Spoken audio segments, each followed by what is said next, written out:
L'équipe, bienvenue dans cette nouvelle vidéo, je suis très content de vous retrouver pour une nouvelle vidéo, petite vidéo qui n'était pas prévue à la base, mais après l'annonce du 18 mars dernier qui a complètement retourné Twitter avec l'annonce de la participation d'Amine à la Kings World Cup, la Coupe du Monde de 7 contre 7 qui aura lieu au Mexique du 26 mai au 9 juin prochain, et ben je me suis dit pourquoi pas vous expliquer ce que c'est la Kings League, d'où ça vient, comment ça marche, avec les règles un petit peu spéciales de la compétition. L'idée plaît pas forcément à tout le monde, coucou Javier Tebas et Jérôme Roten, mais avant d'aller plus loin, vous connaissez la chanson, vous pouvez vous abonner, ça donne beaucoup de force, et me dire en commentaire si vous allez suivre cette Coupe du Monde ou pas. Personnellement, j'avais kiffé le match du Eleven All-Star contre l'Espagne, donc évidemment que je vais suivre cette Coupe du Monde, et en plus j'ai très hâte de voir un petit peu les joueurs, les guests, tout ce qui va pouvoir arriver. Et bien bah écoutez, donnez-moi votre avis en commentaire, et puis on y va. Vous en avez l'habitude, avant de commencer cette vidéo est toujours en partenariat avec Boxing Days, la révolution du maillot mystère, des pépites à chaque commande. Si tu veux te faire plaisir, n'hésite pas, le lien du site est en description, et avec le code promo EXODIS, t'as 10% sur ta première commande.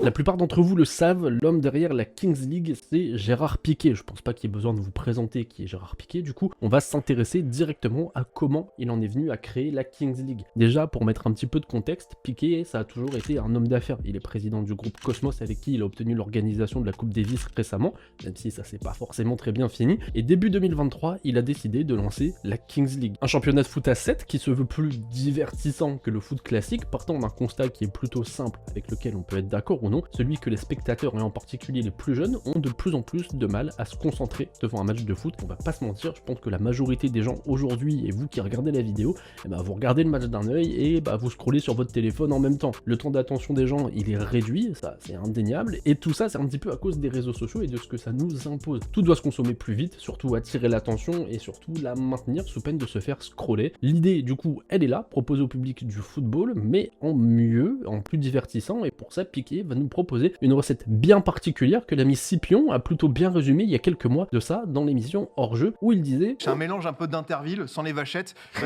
et Mario Kart. Tu me plais, ça me plaît comme concept.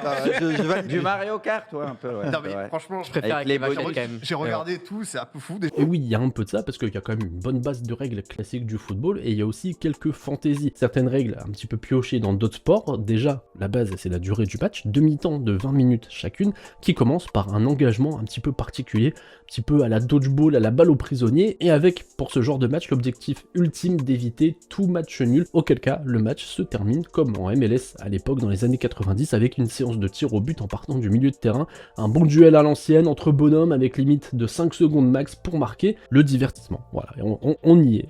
Mais on a aussi par exemple le carton jaune qui vaut une exclusion de 2 minutes, le carton rouge qui vaut une exclusion et un délai de 5 minutes avant qu'un autre joueur ne puisse entrer pour remplacer le joueur exclu, il y a des remplacements illimités, il y a un recours à la VAR qui est possible, mais un petit peu comme les challenges dans certains sports, c'est à la demande, et il peut être réutilisé si l'erreur d'arbitrage a été confirmée. Et pour finir, la golden card piochée par chacune des équipes avant le match, et qui peut faire basculer en donnant un malus à l'adversaire, ou en offrant un bonus à l'équipe qui l'utilise, comme celle par exemple de voler un joueur de l'autre équipe, par exemple, ou de demander un penalty instantané, ou même que par exemple pendant 4 minutes, les buts marqués comptent double. Voilà un petit florilège des règles et de ce qui va pouvoir vous attendre si vous suivez la Kings League, ou en tout cas la Kings World Cup au mois de mai. Le championnat, lui, de base de la Kings League, il est composé de 12 équipes, composées de joueurs recrutés sur un système de draft. Pour la première saison, les organisateurs, ils ont reçu plus de 12 000 CV à éplucher pour en retenir au final que 172. La plupart, c'est des mecs qui ont déjà joué à des niveaux plus qu'intéressants dans le football espagnol et catalan, pour qu'ensuite les présidents de chaque équipe fassent comme un petit peu dans la cour d'école en disant: toi je te prends, toi non, toi oui. Et les présidents, c'est pas n'importe qui. Neymar qui a été annoncé, Mario Götze qui a été annoncé récemment, qui ont le droit eux à 2 guests par journée pour compléter leurs équipes,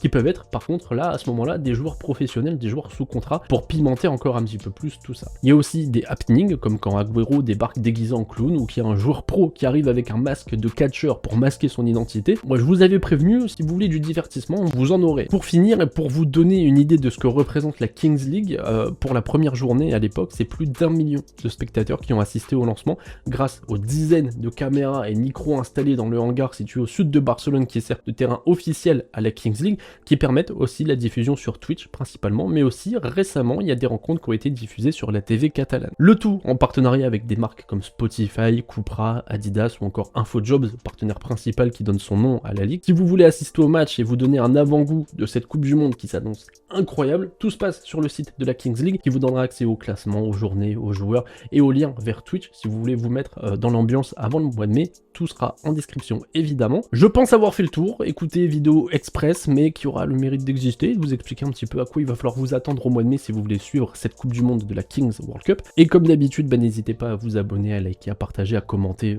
voilà, dites-moi si vous allez suivre la Coupe du Monde ou pas. En tout cas, moi j'ai très hâte et on se dit à bientôt pour une prochaine vidéo. Et aussi, j'ai commencé les live Twitch, donc il y aura mon Twitch en description, donc allez vous abonner, ça va être bien, c'est très cool. Allez, à la prochaine.